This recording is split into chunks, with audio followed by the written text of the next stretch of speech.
Hey everybody, it's me, Sundance, and yes, as you can see by the logo here, we are starting off a little bit differently, but don't worry, nothing's changed. I just wanted to kind of sit down one-on-one with you for a second and talk to you about something. It's something I gotta tell you, and I'm not quite sure how to say it. I probably should just come out and say it, but look, okay, the people that I play with, we're a bunch of evil bastards, okay? And and listen, this video that I'm about to show you, this shit works. These techniques work.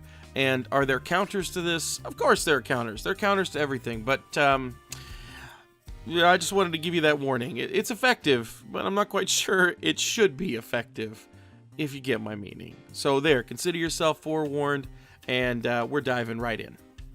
So this little thing started off as a thought experiment. And the question of the day was, if SATCOMs stack, and what would happen if you only ran SATCOMs? Simple enough. Well, here's the answer. Alright, this is my girl Pam Greer. She's taking us through the loadout, ain't you, baby? Now, the only thing you gotta do is you gotta run a SATCOM. I know. I hate SATCOMs too, but for this experiment, we said, what happens if everybody runs a SATCOM? That's all you run. SATCOM, and that's it, because you want the SATCOM to roll over as quickly as possible. And if you run hardline, it'll roll over even faster. So 6 people, hardline, nothing but SATCOMs. You remember, you got to keep 4 up to maintain an advanced UAV, and our goal was to keep an advanced UAV in the air and hardcore kill confirmed for as long as possible. And in hardcore, not many people spend 3 points to run off the grid because, you don't see SATCOMs all the time and you don't have a radar always up. But what if you did? And that's what this is. And you know what? We all agreed. This is, it's a dirty, dirty strategy. Effective, not very much fun, I gotta tell you, because there's no variety in calling out SATCOMs. And I'll give you my takeaway now, so you don't have to wait till the end, is that running nothing but SATCOMs is not only boring, right? It's not only a cheap, dirty strategy, but also you die a lot. Because when you're trying to maintain an advanced UAV, as we're trying to do, oh look, 3-piece, get some, Pam Greer, get some coffee, girl. Yeah. Maintaining an advanced UAV means you're kind of like a drug addict, right? You're kind of like chasing the next SATCOM the way they chase the next high. Here we go, 1, 2, 3 times. And that's my Pam Greer, baby. She's taking care of business. Go on, girl. So you're chasing SATCOMs. I ended up playing really sloppy, really no strategy, no tactical thought.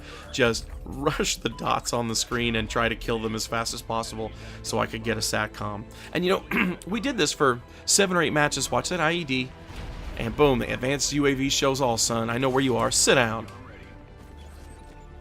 That was the thing that was kind of the mind fuck for me, right? Is some of the people that are in this lobby had just got their asses handed to them on a previous map using the same strategy, right? We didn't change. We didn't lobby jump and try to find different people to try it out. We weren't trying to sucker anybody. We just went in, tried the strategy, and we try it for multiple matches in a row to see how players adapted and evolved. And nobody ran off the grid.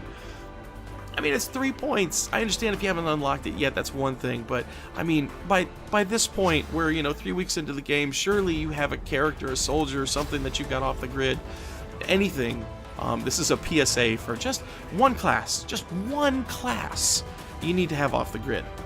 Because to counteract this strategy. And if you do, this strategy falls on its face. Because the long-term likelihood of this strategy is 0 against off the grid. And so, I mean, it was a fun experiment. It was fun trying it out. It was something new. It was an enjoyable time. A lot of fun keeping an advanced UAV. That was a nice challenge, but can it work as a strategy? No. But we did manage to get this on Freight, which was I get stuck in the enemy spawn, and we get an advanced UAV up in the air for 1 minute and 44 seconds. I mean, can you imagine Infinity Ward having a Blackbird up in the air for 1 minute and 44 seconds?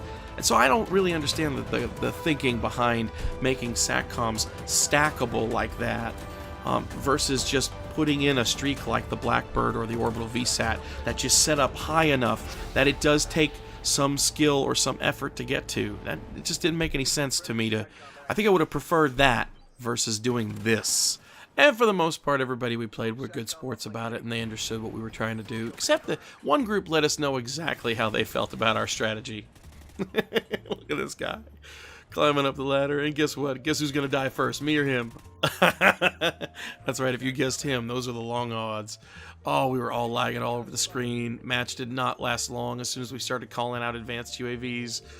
And out. So I just want to give a huge shout out to my teammates who did not bat an eye when prompted with the question, would you mind if we ran SATCOMs for an evening? They were, as always, they were ready to embrace any crazy idea that I had, and I am indebted to them wholly. So KO, Killin, Hexy, Tank, and Brian LC15, you guys are amazing. So if you like this shit, remember to hit that subscribe button. You can click that like button. And ladies and gentlemen, I am under a non-disclosure agreement to talk about my plans for the weekend. So let's just say I got plans for the weekend. So I may get another video out. I may not. If I don't, you understand why. All right, I'm Sundance. That's my time, and I'm out.